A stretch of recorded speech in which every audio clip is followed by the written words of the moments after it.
Tesouros de James Smith, o tesouro especial de Deus. Porque você é um povo santo, que pertence ao Senhor seu Deus. De todos os povos da terra, o Senhor seu Deus escolheu você para ser seu tesouro especial. Deuteronômio 7:6. Por natureza, todas as pessoas são iguais, descendentes de um dos pais, participando de uma e da mesma natureza e envolvidas na mesma culpa e condenação. Não há diferença, pois todos pecaram e carecem da glória de Deus. A natureza em Abraão não era melhor do que em Faraó, nem os israelitas deveriam ser preferidos aos egípcios. Mas quando o homem não tem direito, Deus acha adequado exercer a graça. E para a glória de seu grande nome, para manifestar sua natureza divina e para realizar seus propósitos profundos e santos, ele colocou uma diferença entre Israel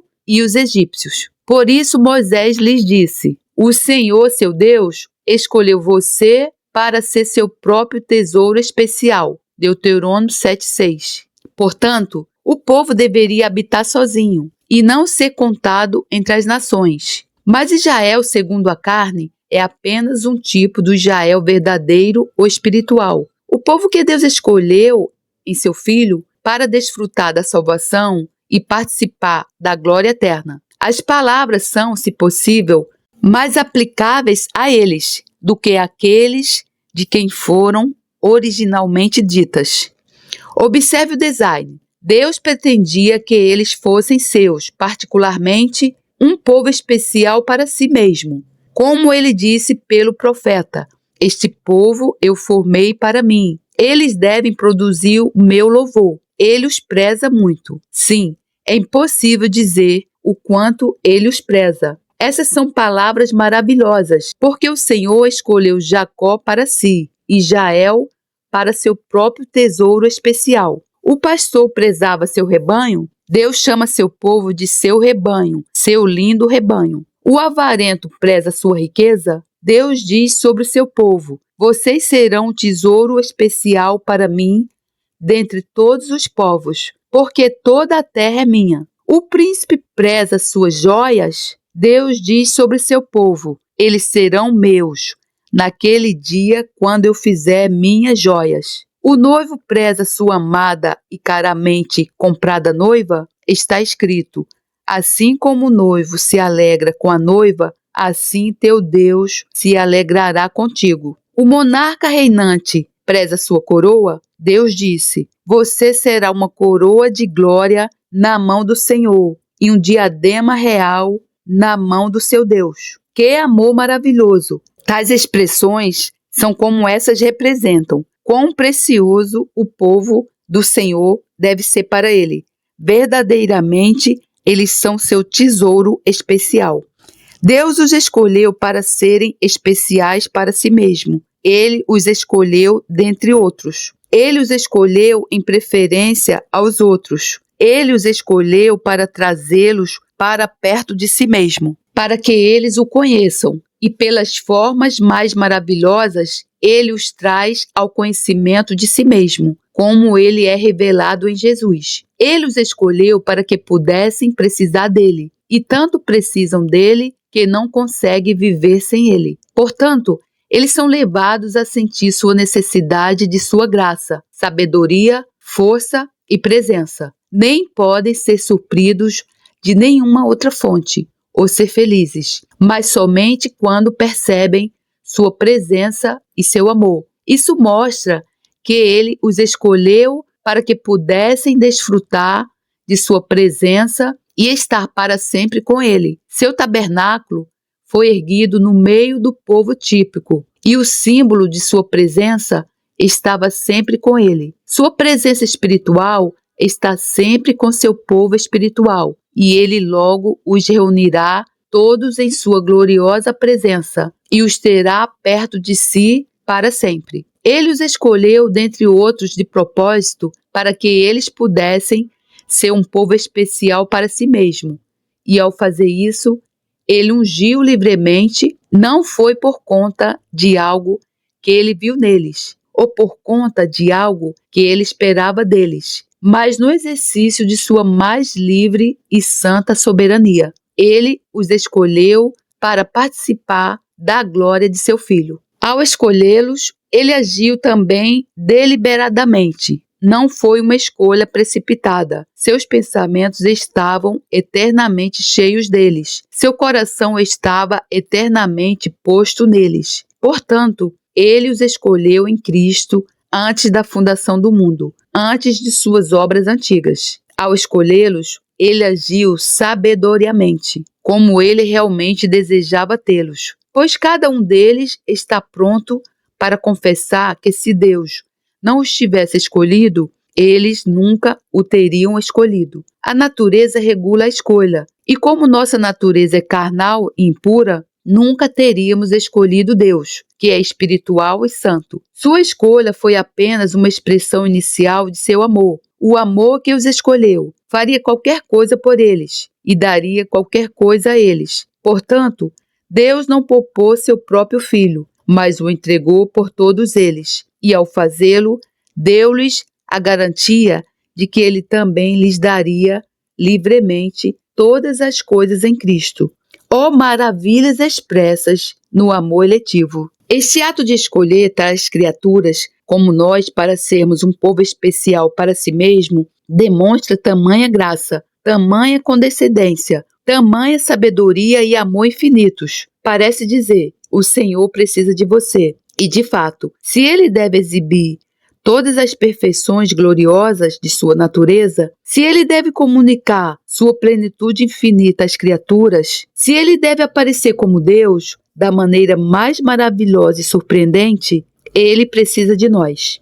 Assim como a mãe precisa do filho para esvaziar o peito cheio, assim como o pai precisa do filho para compartilhar e desfrutar de seus bens com ele, assim como o noivo precisa da noiva para satisfazer o profundo amor que está escondido em seu coração por ela, assim também Deus, nosso Deus da aliança, pode ser dito que precisa de nós. A eleição de Deus diz: o Senhor ama você, ama-nos sim, e com um amor que é eterno, imutável, soberano, infinito e livre. Todo o amor de Deus é derramado sobre nós como seu povo especial em Cristo. Oh, essas palavras maravilhosas de Jesus. Tu os amaste, como tu me amaste. Amados, se Deus nos escolheu para sermos um povo especial para Ele, então que seja o objetivo dominante de nossas vidas ser especialmente para Deus. E como Deus deseja nos ter perto de si, que seja um esforço diário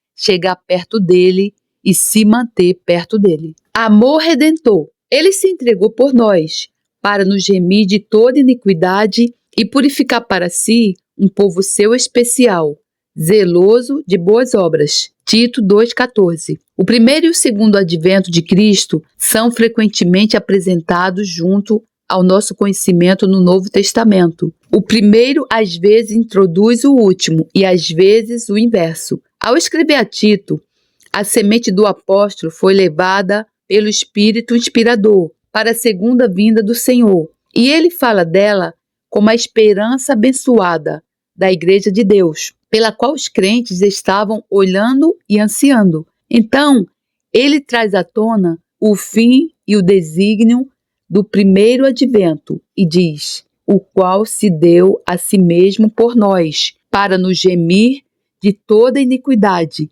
e purificar para si um povo seu, especial, zeloso de boas obras. O fato glorioso: ele se entregou. Sim, Jesus se entregou por nós. Note o contraste entre o doador e aqueles por quem ele se entregou. O doador é aquele que foi o Filho unigênito de Deus, o autor da criação, o sustentador do universo, o brilho da glória divina, a fonte e o fim de todas as coisas. Aquele que foi proclamado pelo profeta como o Deus poderoso, o Pai eterno e o Príncipe da paz. Aquele que é declarado pelo apóstolo como o Deus sobre todos, bendito para sempre. Aquele que é Deus manifesto na carne. Ele se entregou por nós que na melhor das hipóteses somos meras criaturas, entre as quais e nosso Criador não pode haver comparação. Mas foi por nós como meras criaturas, mas por nós como criaturas básicas, vis, insignificantes e totalmente depravadas. Nós nos rebaixamos até o inferno. Pior, nossa natureza não poderia ser, pois o coração humano é a mais enganosa de todas as coisas e desesperadamente perverso. O ser mais exaltado, glorioso e santo do universo entregou-se pela mais vil, poluída e degradada de suas criaturas. Oh, quão espantoso! Quão espantoso! Mas ele se ofereceu em nosso favor, sem qualquer solicitação, oferecendo-se para se tornar nosso substituto e cumprir a lei em nosso lugar, nosso sacrifício e fazer uma expiação completa por nossos pecados. E nosso resgatador, pagando o preço satisfatório por nossa redenção. Ele se comprometeu a suportar o deserto de todos os nossos pecados em seu próprio corpo, a sofrer tudo que a justiça inflexível de Deus pudesse infligir à nossa fiança, e assim afastar nossos pecados para sempre, pelo sacrifício de si mesmo. Ele deu sua pessoa por nossas pessoas, seu sangue como nosso preço de resgate, e sua vida por nossas vidas. Ele deu todo o seu ser, fazendo e sofrendo tudo o que era necessário para garantir nossa libertação da maldição do pecado e nossa salvação eterna. Ó graça maravilhosa de um Salvador gracioso, o objeto em vista. Ele se entregou para que pudesse justamente nos redimir, resgatar ou nos livrar da culpa, do poder e das consequências penais do pecado. Ele se entregou para expiar a culpa, destruir o poder e nos proteger contra o deserto eterno de nossas transgressões. Ele se entregou para purificar para si mesmo, expiando completamente seus pecados. Um povo peculiar, um povo comprado, para ser peculiarmente seu. Um povo santificado, separado de todos os outros, para ser separado para si mesmo. Um povo para ser seus próprios súditos, como o rei de Sião. Um povo para ser seus próprios soldados, como o capitão de nossa salvação. Um povo para ser seus próprios servos, como o Senhor da casa. Um povo para ser seus próprios filhos, como o Pai eterno. Ele nos redimiu de todos que nos reivindicaram e de toda reivindicação que poderia ser feita sobre nós, para que pudéssemos ser honrosamente, exclusivamente e eternamente seus. Seus no sentido mais elevado, pleno e glorioso. Seu próprio povo peculiar, zeloso de boas obras, que sendo influenciados por seu amor, afetados por seu exemplo, capacitados por seu espírito e guiados por sua palavra. Eles podem responder ao gracioso desígnio de Deus, realizando zelosamente boas obras, as quais Deus antes ordenou que andássemos nela. Assim, a graça é gloriosamente demonstrada, a salvação do homem é assegurada, e a glória de Deus pelas boas obras de seu povo é tornada certa. Ele se entregou. O amor de Jesus é incomparável, por puro amor a nós, que não tínhamos amor a Ele,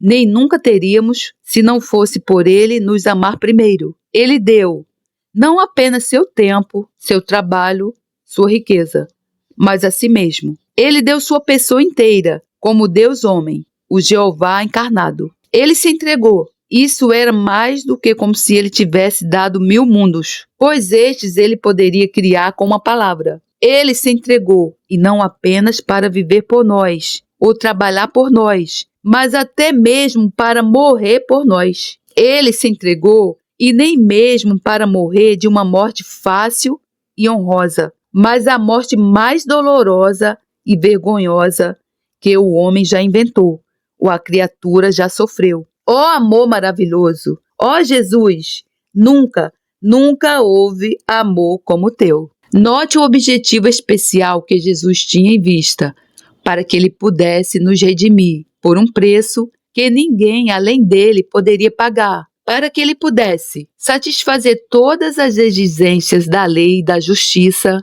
adquirir um direito peculiar sobre nós e assim honrosamente livrar-nos de todo inimigo, resgatar-nos de tudo que é degradante e exaltar-nos à mais alta honra. Jesus quer que sejamos peculiarmente seus, seu próprio povo peculiar, o que indica amor peculiar e demonstra graça peculiar. Observe as partes redimidas, aqueles que eram as mais vis de suas criaturas, mas que sendo reivindicados para ele, por seu Espírito Santo, tornaram-se um povo peculiar, esforçando-se zelosamente para fazer exatamente o que lhe agrada e tudo o que lhe agrada. Eles são levados a ter um conhecimento peculiar dele, o que os leva a serem particularmente zelosos em se esforçar para agradá-lo. Veja a reivindicação que ele tem para e sobre o seu povo, uma reivindicação mais justa para eles. Ele não poderia ter, visto que ele deu sua vida,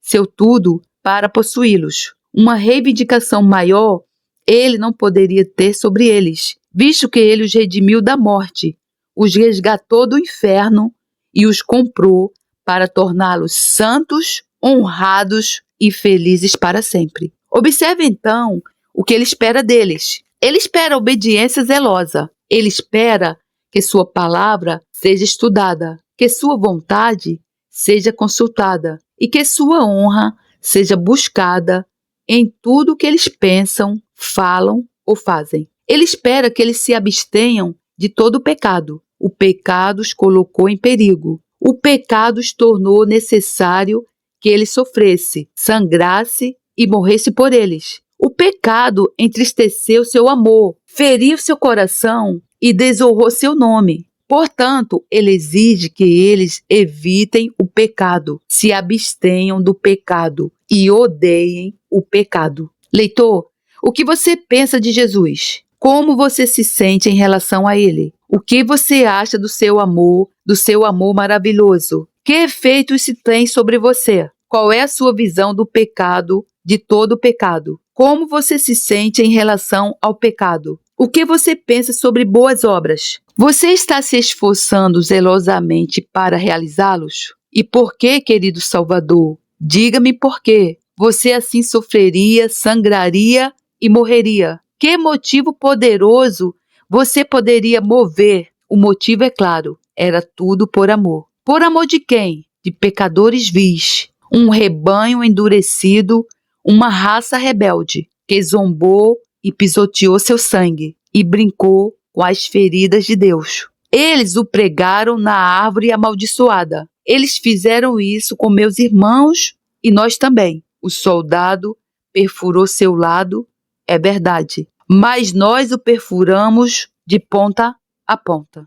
Quem foi James Smith? James Smith nasceu em 1802 e faleceu em 1862. Quando criança, caiu em um poço e foi notavelmente resgatado da morte. Sua paixão como pregador do Evangelho era resgatar muitos pobres pecadores ímpios de um poço muito mais profundo. Ele pastoreou várias congregações batistas particulares, incluindo a capela New Park Street, de 1842 a 1850, onde anos mais tarde Charles Spurgeon assumiu o pastorado. Seu estilo devocional sucinto é novo e memorável. Meu objetivo é liderar a mente do eu para Jesus, do pecado para a salvação, dos problemas da vida aos confortos do Evangelho. Meu objetivo é humilhar o pecador e exaltar o Salvador, despir a criatura e colocar a coroa na cabeça da livre graça de Deus.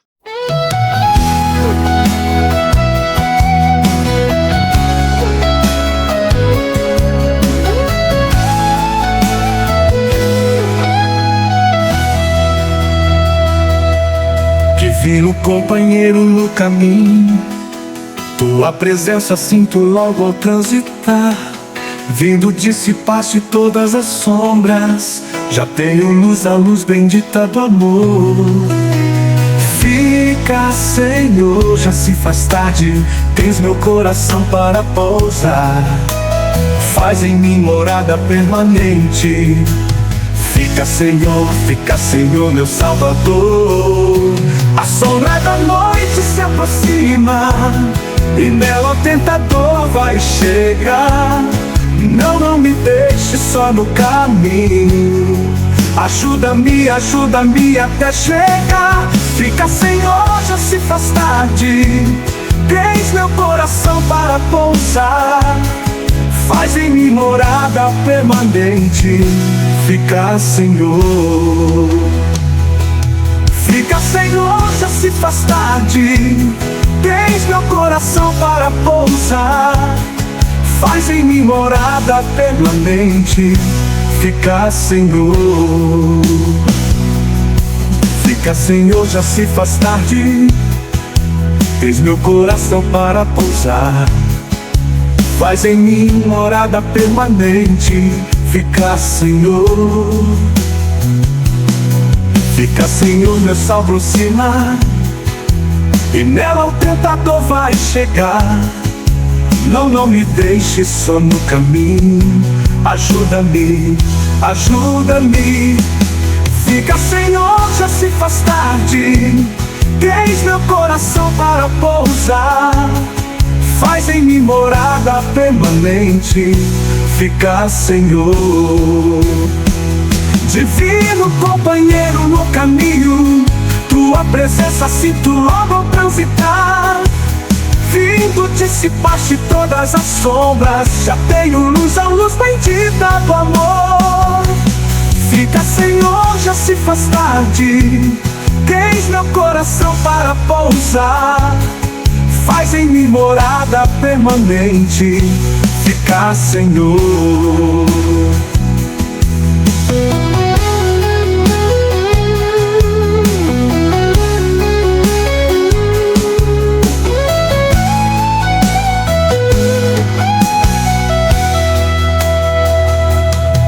Fica, Senhor, já se faz tarde. Tens meu coração para pousar. Faz em mim morada permanente. Fica, Senhor. Fica, Senhor, meu sol aproxima e nela o tentador vai chegar. Não me deixe só no caminho. Ajuda-me. Fica, Senhor, já se faz tarde. Tens meu coração para pousar. Faz em mim morada permanente. Fica, Senhor. Divino companheiro no caminho, tua presença sinto logo ao transitar. Vindo dissipaste todas as sombras. Já tenho luz, a luz bendita do amor. Fica, Senhor, já se faz tarde. Tens meu coração para pousar. Faz em mim morada.